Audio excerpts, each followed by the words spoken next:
इसी के एक नए प्लान जन सुरक्षा प्लान के बारे में बताने वाला हूँ, जिसका प्लान नंबर है 880। तो LIC ने 15 अक्टूबर 2025 को इस प्लान को लॉन्च कर दिया है। तो अगर आप इस प्लान को बाय करना चाहते हैं तो 15 अक्टूबर या उसके बाद इस प्लान को बाय कर सकते हैं। इस प्लान को स्पेशली उन लोगों के लिए बनाया गया है जिनकी इनकम कम है, क्योंकि इसमें जो मैक्सिमम सम एश्योर्ड की लिमिट दी गई है वो केवल 2 लाख रुपए की दी गई है। साथ ही यहाँ पर इस पॉलिसी को आप बिना किसी मेडिकल एग्जामिनेशन के ले सकते हैं। यहाँ पर इस प्लान को लेने के लिए आपको कोई भी मेडिकल हेल्थ चेकअप कराने की जरूरत नहीं होगी। बिना किसी मेडिकल एग्जामिनेशन के ही आप इस पॉलिसी को ले पाएगी। उसके बाद यहाँ पर इस पॉलिसी में आपको गारंटीड एडिशन भी मिलता है, यानी कि इसमें जो भी आपको मैच्योरिटी पर बेनिफिट मिलेंगे या डेथ बेनिफिट मिलेंगे वो यहाँ पर गारंटीड होते हैं।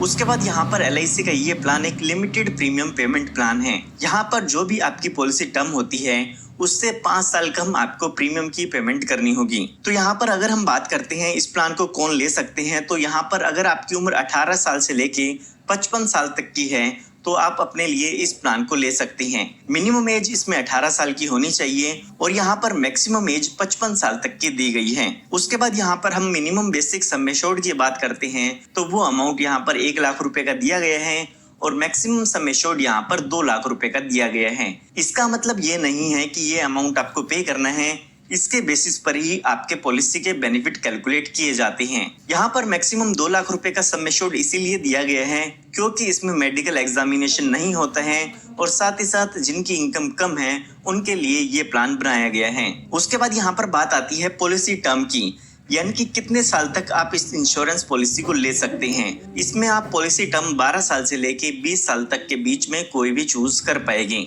उसके बाद यहाँ पर बात आती है प्रीमियम पेइंग टर्म की, यानी कि इसमें कितने सालों तक आपको पॉलिसी के प्रीमियम की पेमेंट करनी होगी। तो यहाँ पर जो भी आप पॉलिसी टर्म चूज करते हैं उसमें से 5 साल कम आपको पॉलिसी के प्रीमियम की पेमेंट करनी होगी। फॉर एग्जांपल आप 20 साल की पॉलिसी टर्म चूज करते हैं तो आपको केवल 15 साल पॉलिसी के प्रीमियम की पेमेंट करनी होगी। ठीक इसी तरह से अगर आप 12 साल की पॉलिसी टर्म चूज करते हैं तो उसमें भी आपको 5 साल कम प्रीमियम की पेमेंट करनी होगी, यानी कि टोटल 7 साल ही पॉलिसी के प्रीमियम की पेमेंट आपको करनी है। यानी कि इसमें आपको पॉलिसी टर्म से 5 साल कम प्रीमियम की पेमेंट करनी है। आइए इस पूरे प्लान को एक एग्जांपल की मदद से डिटेल में समझते हैं। तो एग्जांपल को समझने के लिए हम मान लेते हैं कि जो आपकी एज है वो 30 साल की है और आप जो बेसिक सम एश्योर्ड लेना चाहते हैं या बीमा लेना चाहते हैं वो 1 लाख रुपए का लेना चाहते हैं और जो आप यहाँ पर पॉलिसी टर्म लेना चाहते हैं वो 20 साल की लेना चाहते हैं। अगर आप यहाँ पर 20 साल की पॉलिसी टर्म लेते हैं तो यहाँ पर जो प्रीमियम पेइंग टर्म होगी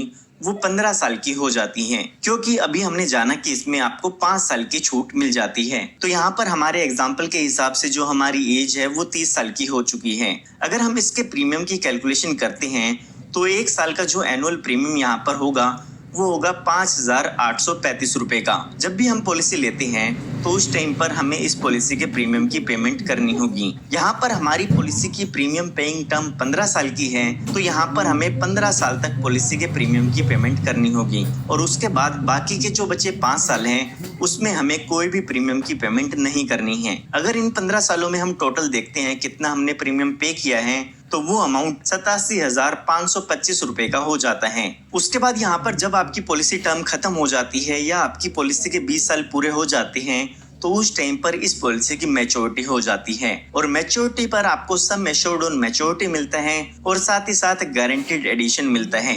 यहाँ पर अगर हम सम एश्योर्ड ऑन मैच्योरिटी की बात करें तो जो भी आपका बेसिक सम एश्योर्ड है वही अमाउंट आपका basic sum assured on maturity होता है। तो हमारे एग्जाम्पल के हिसाब से ये अमाउंट 1 लाख रुपए का हो जाता है। साथ ही साथ आपको गारंटीड एडिशन भी यहाँ पर आपको मिलता है। मैंने आपको पॉलिसी की शुरुआत में बताया था कि इसमें आपको गारंटीड एडिशन मिलता है। तो आइए जान लेते हैं कि इसमें आपको कितना गारंटीड एडिशन मिलता है। तो यहाँ पर आप देख सकते हैं लिखा गया है कि जो भी आपका गारंटीड एडिशन होगा वो 4% होगा आपके टोटल एनुअलाइज प्रीमियम का जो कि आपने प्रीमियम्स पे किए हैं। तो यहाँ पर हमारे एग्जाम्पल के हिसाब से जो हम पहले साल प्रीमियम पे करते हैं वो है 5,835 रुपए का।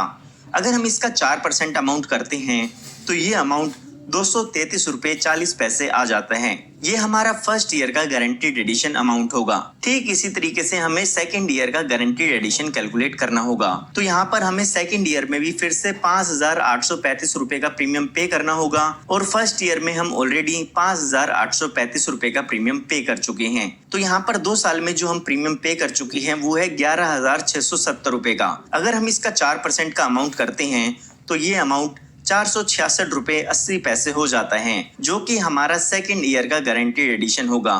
तो यहाँ पर अगर हम 2 सालों का गारंटीड एडिशन देखते हैं तो ये टोटल अमाउंट ₹700.20 हो जाता है, क्योंकि ₹233.40 हमारा फर्स्ट ईयर का गारंटीड एडिशन था और यहाँ पर ₹466.80 सेकंड ईयर का हमारा गारंटीड एडिशन था। तो ये टोटल गारंटीड एडिशन हमारा ₹700.20 हो जाता है। तो यहाँ पर ठीक इसी तरह से मैंने बाकी सालों का भी गारंटीड एडिशन कैलकुलेट कर लिया है। यहाँ पर अब आप एक्सेल शीट देख सकते हैं जिसमें मैंने एनुअलाइज प्रीमियम लिखा हुआ है और साथ ही साथ हमने टोटल कितना पे किया है कौन से ईयर में वो अमाउंट भी लिखा गया है। तो यहाँ पर देख भी सकते हैं क्यूमुलेटिव ये अमाउंट लिखा गया है। तो 15वें साल तक हम यहाँ पर टोटल अमाउंट जो पे करेंगे वो करेंगे ₹87,525 का। उसके बाद हमें प्रीमियम की पेमेंट नहीं करनी है, तो इसीलिए यहाँ पर ये सेम अमाउंट दिया गया है।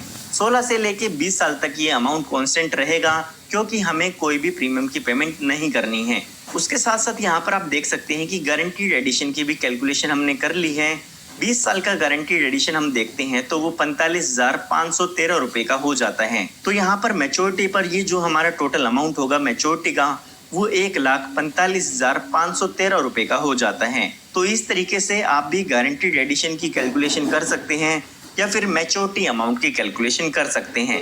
ये हमने बात तब की है जब पॉलिसी के दौरान पॉलिसी होल्डर के साथ कोई भी दुर्घटना नहीं होती है। आइए अब एक एग्जांपल की मदद से समझते हैं कि अगर पॉलिसी के 6th ईयर में इन पॉलिसी होल्डर की डेथ हो जाती है तो उस केस में इनके नॉमिनी को क्या क्या डेथ बेनिफिट मिलते हैं। तो यहाँ पर LIC की तरफ से कहा गया है कि अगर पॉलिसी होल्डर की डेथ होती है तो उनके नॉमिनी को सम एश्योर्ड ऑन डेथ मिलता है और साथ ही साथ गारंटीड एडिशन का अमाउंट मिलता है। अब यहाँ पर सम एश्योर्ड ऑन डेथ का अमाउंट कैलकुलेट करने के लिए आपको 2 कैलकुलेशन करनी होगी और दोनों ही अमाउंट में से जो भी ज्यादा अमाउंट आता है वो अमाउंट आपका सम एश्योर्ड ऑन डेथ कहलाता है। सबसे पहली कैलकुलेशन में जो भी आपका एनुअलाइज प्रीमियम है उसका 7 टाइम्स करना होगा। तो अगर हम ₹5,835 का 7 टाइम्स करते हैं तो ये अमाउंट ₹40,845 का आ जाता है और यहाँ पर आपको इस अमाउंट को बेसिक सम एश्योर्ड से कंपेयर करना होगा। हमारे केस में जो हमारा बेसिक सम एश्योर्ड है वो ₹1,00,000 का है, तो इन दोनों ही अमाउंट में से जो ज्यादा अमाउंट है वो ₹1,00,000 का है, तो ये हमारा सम एश्योर्ड ऑन डेथ हो जाएगा। ठीक ऐसे ही हमें गारंटीड एडिशन की भी कैलकुलेशन करनी होगी।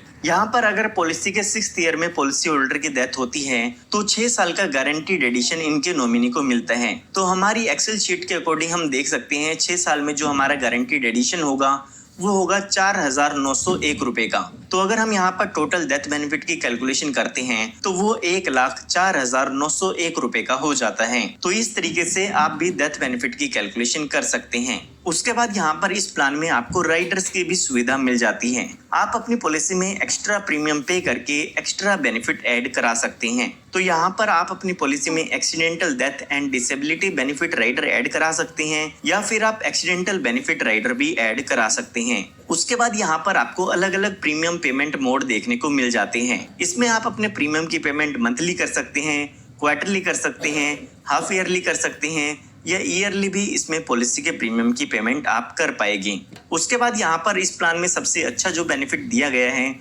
वो है ऑटो कवर का। LIC की ज्यादातर पॉलिसी में अगर आप अपने प्रीमियम को ग्रेस टाइम पीरियड में पे नहीं करते हैं तो आपकी पॉलिसी लैप्स हो जाती है और उस केस में अगर पॉलिसी होल्डर के साथ कोई दुर्घटना हो जाती है तो वहां पर पॉलिसी का क्लेम उनको नहीं मिलता है। तो यहाँ पर LIC इस प्लान में ऑटो कवर फैसिलिटी लेके आई है, जिसमें अगर आपकी पॉलिसी लैप्स हो जाती है तो भी यहाँ पर आपको इंश्योरेंस कवर का अमाउंट मिलता है या क्लेम मिलता है। यहाँ पर अगर आपने पॉलिसी के 3 साल लगातार प्रीमियम की पेमेंट कर दी है तो 6 महीने का ऑटो कवर टाइम पीरियड मिल जाता है, जिसमें आपका इंश्योरेंस कवर चलता रहेगा। और अगर आपने लगातार 5 सालों तक प्रीमियम की पेमेंट की है तो उस केस में आपको 2 साल का ऑटो कवर टाइम पीरियड मिल जाता है। उसके बाद यहाँ पर आपको सरेंडर की भी सुविधा मिल जाती है। कई बार ऐसा होता है कि आप अपनी पॉलिसी को बंद करा के उसकी वैल्यू को लेना चाहते हैं, तो 1 साल बाद आप अपनी पॉलिसी को बंद करा सकते हैं और उस केस में जो भी उसकी सरेंडर वैल्यू होगी वो आप यहाँ पर ले सकते हैं। ठीक ऐसे ही अगर आप अपनी पॉलिसी पर लोन लेना चाहते हैं